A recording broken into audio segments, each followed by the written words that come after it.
For the Glory is proudly powered by Mullaney Dairies.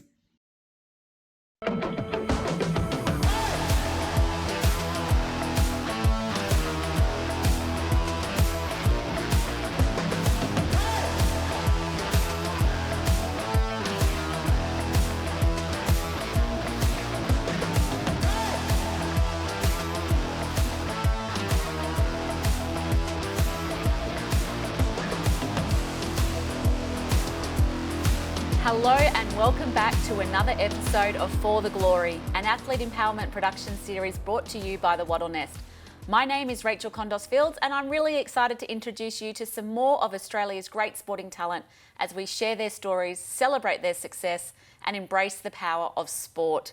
Joining me again today in the studio at the desk is Australian track and field athlete and For the Glory co-host Nana Awasu. Welcome back, Nana. Thank you for having me again, Rachel. We've got an in-studio guest today. Very excited to hear from him. We certainly do. Joining us today at the desk in studio is Taekwondo five-time national champion Liam Sweeney. Welcome, Liam. Thank you. Thank you for having me. No, thank you for taking the time and being here today. I know you have a very busy schedule, but can you take us back to where your journey began in Taekwondo? Oh, well, it started back in Ireland when I was about 4 years old. I think I was pretty hyper when I was younger. My mum kind of decided to put me into Taekwondo to calm me down a little bit. And ever since then, I loved it and decided to take it to greater lengths. And now I'm one of the best in Australia. So it's been a great journey. What's your favourite aspect about the sport? I know it's about discipline, but what do you draw to the most? I love the mental strength it's given me. I was always a really shy kid, extremely nervous, didn't like to go out of my comfort zone. But Taekwondo has really pushed me out of my boundaries and pushed me to greater lengths as well. I feel like a much better person now, thanks to Taekwondo. So you moved to Australia as an 8-year-old, is that right? Yeah. Yeah, and you've come a long way. You trained in Brisbane, you've moved to Melbourne to follow your love of the sport, and now you've got your heart and mind set on the Paris Olympic Games. Yes. What does a regular training week look like for you? Well, I'd have mostly two training sessions a day, about 5 times a week. Sometimes an extra session through a Wednesday, like a one-on-one session just to, help refine technique and whatnot. But I'd say S&C in the morning, about hour and a half, and then about 2 hours of Taekwondo in the evening.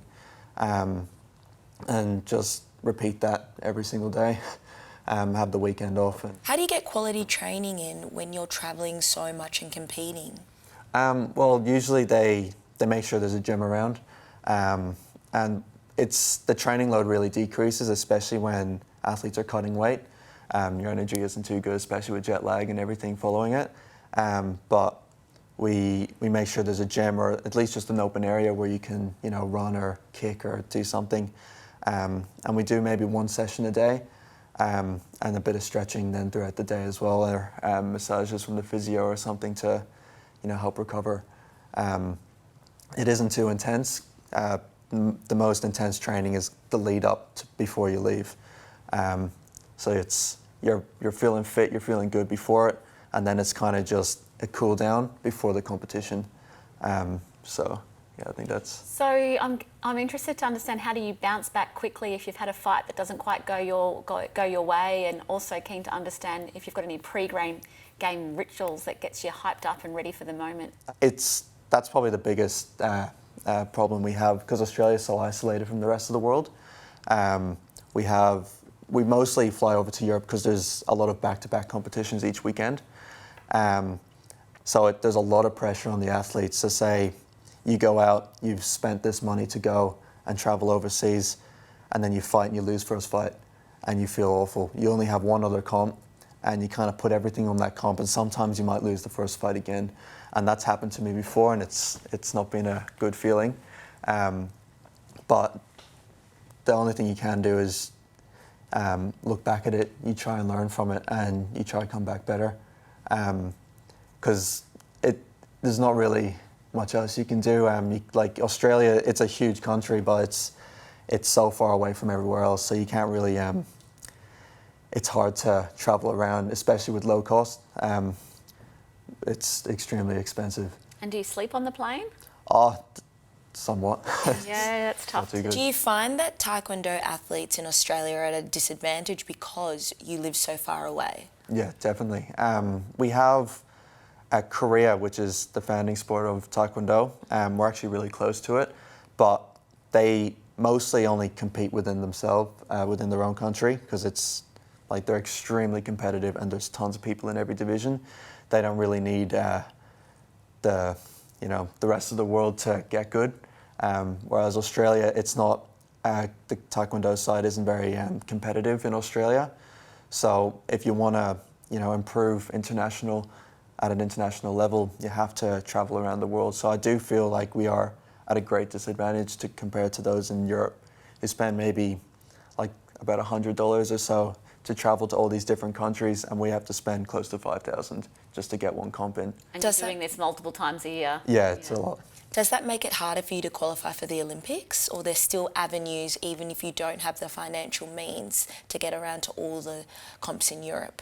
Well, in Australia, they have their own selection policy. They have competitions within Australia that that are being held, and those will kind of, depending on how you do, you'll get invited to the hub, and the hub's it's like the main training center in Australia. It's the national training center. So they use the comps in Australia to kind of pick out the best from each division to go there and train, and then they fund those athletes to travel to certain comps around the world to help with your experience and your chances of being selected for the Olympics.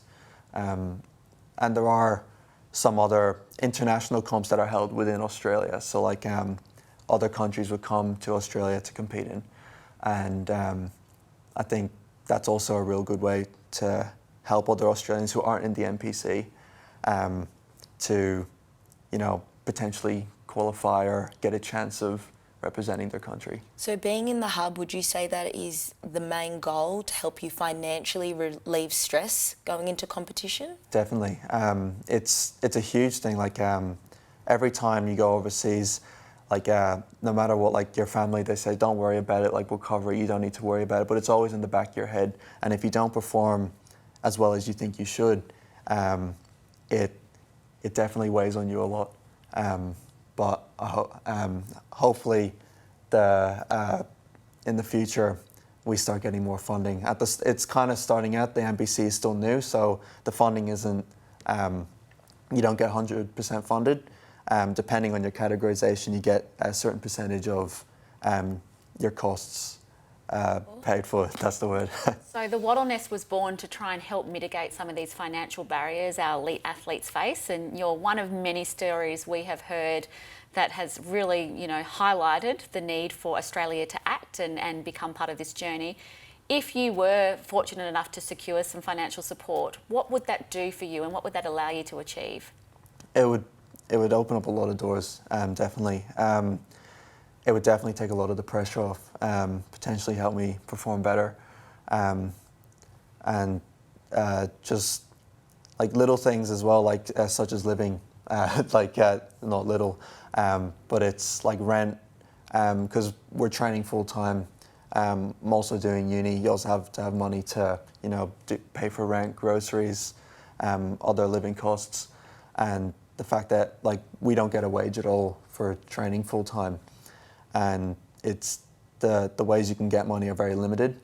So any money at all would help greatly in just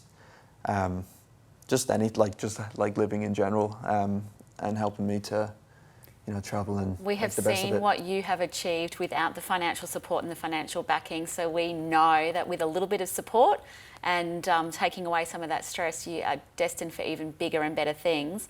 But while I think of it, I think it was last year, 2022, you received a scholarship with the Sport Australia Hall of Fame, is that right? Yes, I did, yeah. Yeah, what does that mean, and did you end up with a mentor through the program? So there's different tiers for it. I got tier 3.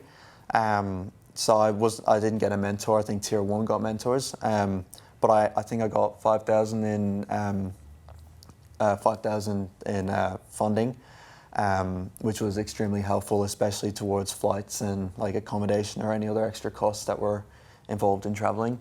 And they helped out a lot. And it just like it's good to have on your resume as well that They've recognised they've your recognised, ability. yeah, exactly. Hard work. Well, Nana and I are committed to trying to find you a matcher, so that can be our job for over the next couple of months. But Oh, thank you.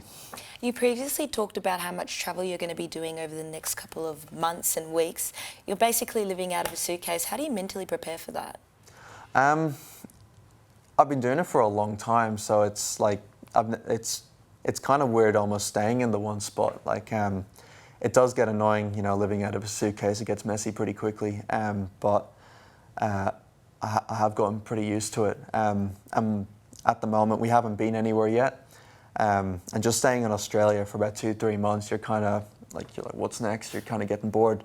well, that concludes today's episode of For the Glory, and I wanted to thank Liam for joining us in the studio with Nana today. I know that Liam is going to be a name that rocks the TVs when we approach the Paris 2024 Olympic Games, and I look forward to celebrating his success with you all. Thank you for joining us, Liam. Oh, thank you for having me. And Nana, thank you for joining us again. No, thank you. I know I'll be cheering for you over the next 10 weeks, and good luck with all your qualifiers for the Paris Olympics. Oh, thank you very much.